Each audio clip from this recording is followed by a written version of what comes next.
Hello lovely people, welcome to my channel once again, Nana Econometrics. In today's video we'll be looking at the static panel model regression, specifically the fixed and the random effect.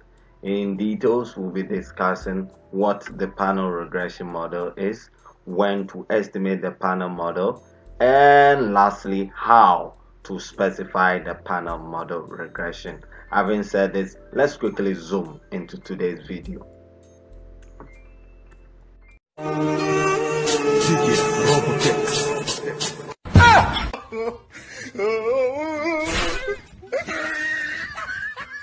Model provides information on the individual behavior both across individual and over time. So basically the panel regression is a combination of cross-sectional data and a time series data. So usually it gives us a very huge degree of freedom, unlike other series like the time series and the cross-sectional data. So the panel data, once again, is also said to have some superior advantage over the single data set, like the cross-sectional data set. Okay, the panel data sometimes referred to as longitudinal data.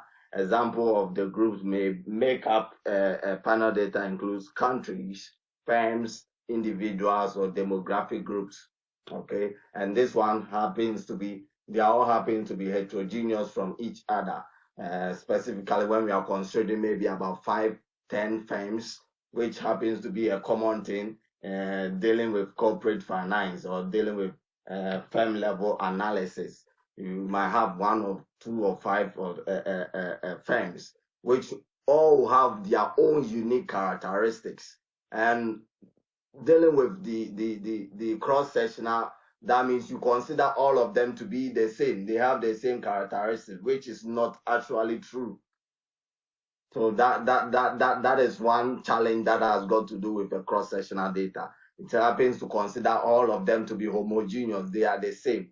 So sometimes you might not have realistic estimators. But with the longitudinal data or the panel data, treat them heterogeneously. That this firm is different from this firm is different from this firm, and is able to overcome their differences based on how they are being estimated to carry it out. So we are saying the panel data can be balanced. When we say a panel data is balanced, that means for all your period of time range and your cross-sectional, there is no missing values. All of them are intact. There are other instances to some of your variables of interest might have missing data. It doesn't matter. You can still go ahead and estimate your panel data, but you have to know the dynamics around it. So we say panel data advantages. Okay, panel data helps to control heterogeneity of cross-sectional units, such as individuals over time. How individual changes, they varies over time. As I already explained, the panel data has that superior advantage over the cross-sectional data, or the pool OLS. It has an advantage over it. The next one is that panel data give more information. That is the degree of freedom. We all know that when you have a huge or large sample size, you are able to overcome so many inherent problems that will lead to what we call biased estimations. The panel data gives us a quite good observation that is able to overcome this biasness as far as dealing with maybe a cross-sectional or maybe a time series data. So we say it gives us a more degree of freedom and more efficient or more informative data.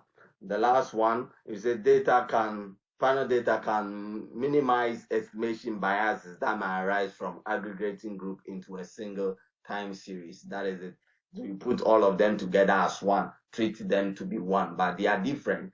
They are different, but we don't consider the differences. That is another challenge. But the panel data have to overcome all these ones. So we say, when do I think of using a panel data model? One moment. Sorry for the interrupting. I want to ask, for panel data, we have each sector we have the number of firms, for example. Exactly. And then the number of variables, and then the length of time right? Yes, please. So there Yes. are three things. So is there any restriction on the size of those three things? The three No, please. sizes? Any No, please. restrictions? For example, the length of time, the size No. of the number of firms, the number of variables. So which one is bigger or which one should be smaller? Is there any Oh, okay. restriction? Okay. Usually with the panel data, it depends on the dynamism of. Okay. So with the normal static panel models, there aren't any restrictions on it.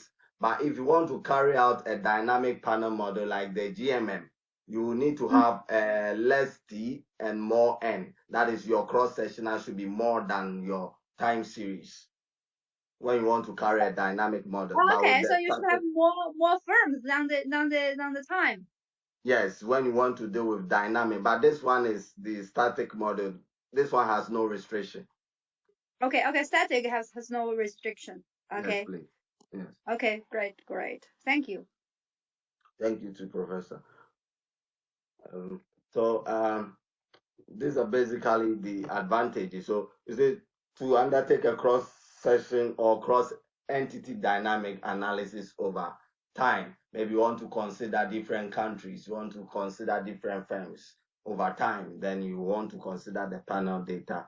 If you want to obtain more accurate inferences of the model parameters, more specified or more simplified computation and statistical inferences, you want to consider the panel data.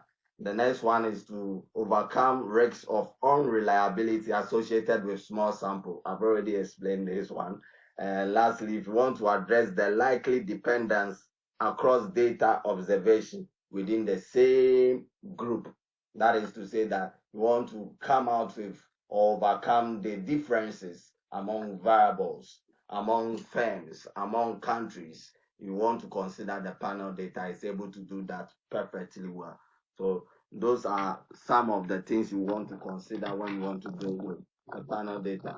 But unfortunately, I couldn't dive much more into the dynamic aspect. I only concentrated on the static panel models. So modeling the panel data, we have the generalized one. The I stands for the firm or the cross-sectional, and T stands for the time series. So this is the dependent variable. This is the intercept or constant. This is the parameter of the explanatory variable, and we have our error term. Now, the point here for us to note is that different assumptions can be made on the precise structure of this general model. That is this generalized panel model. One is that these two panel model can be estimated, or we can derive the fixed effect model and the random effect model. So usually this is what we usually consider when we are dealing with the static model, whether I am supposed to carry out a fixed effect model or to carry out a random effect model. The condition here is that the error term is made up of UIT and VIT. The UIT are unobserved time invariant characteristics that may exist among the cross-sectional data, and the VIT specifically are the error terms. Okay, so let me read what I've written and explain much deeper. It says the UIT, the mu portion of the error term are unobserved individual specific time invariant effects, which are fixed over time. Okay, that part of the error term. Usually, we are saying the error term when you deal with maybe cross-sectional data specifically, or maybe the panel data, you have certain error terms that will not be will not be changing with respect to time. For instance, if I'm having a cross-sectional analysis, maybe the climate within which that country is will be consistent, wouldn't be changing with respect to time. Maybe the geography wouldn't be changing. Now, when I'm looking at the firm level analysis, maybe the skills will not be changing. All those ones are unobserved individual characteristics that make a country different from the other. which when you are dealing with a cross-sectional data, you only consider those ones you can observe.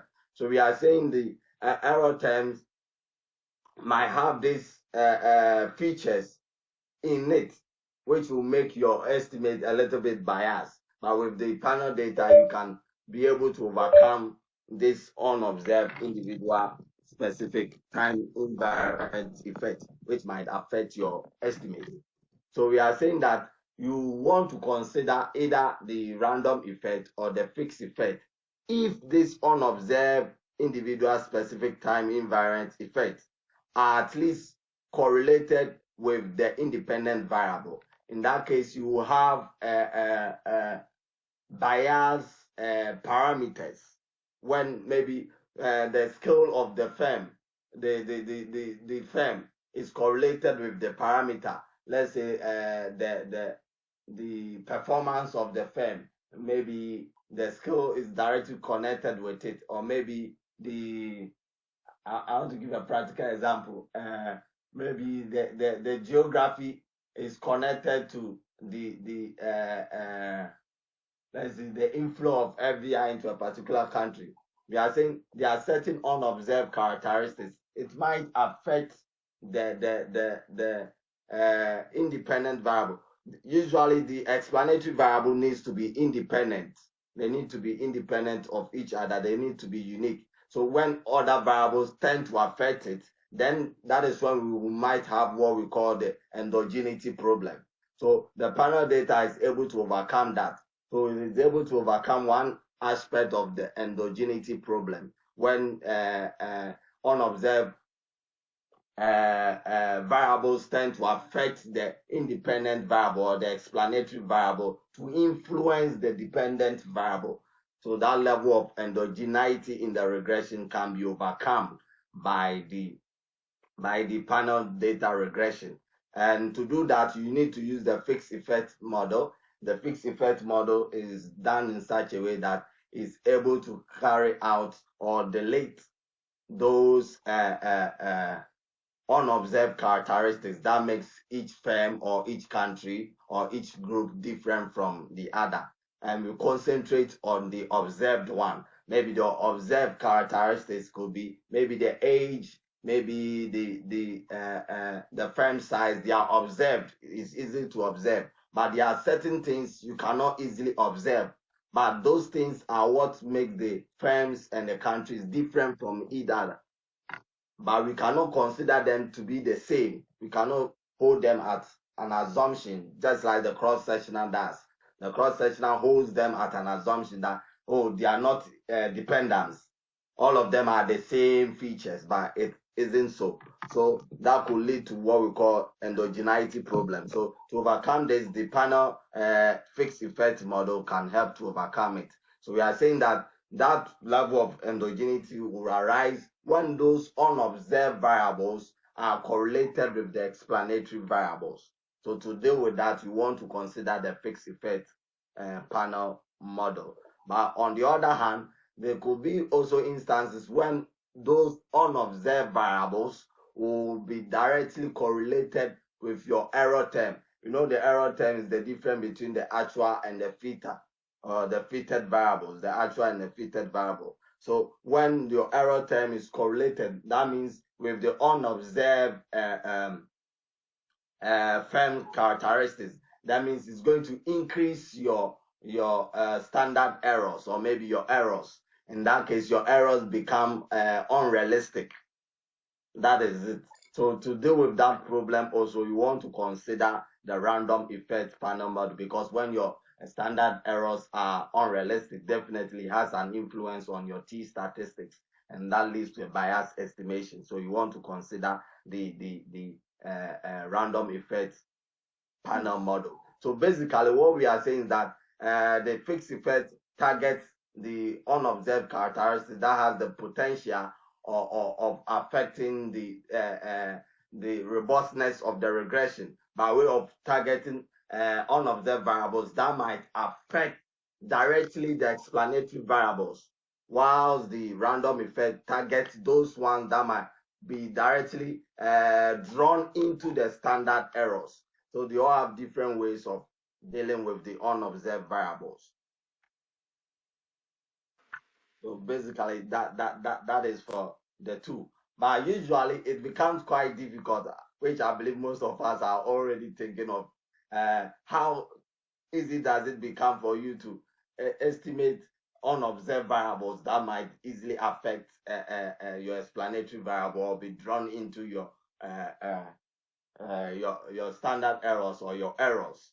It becomes quite difficult. So the founders or the proponents of the the panel regression or the static panel regression model brought what we call the Horseman test.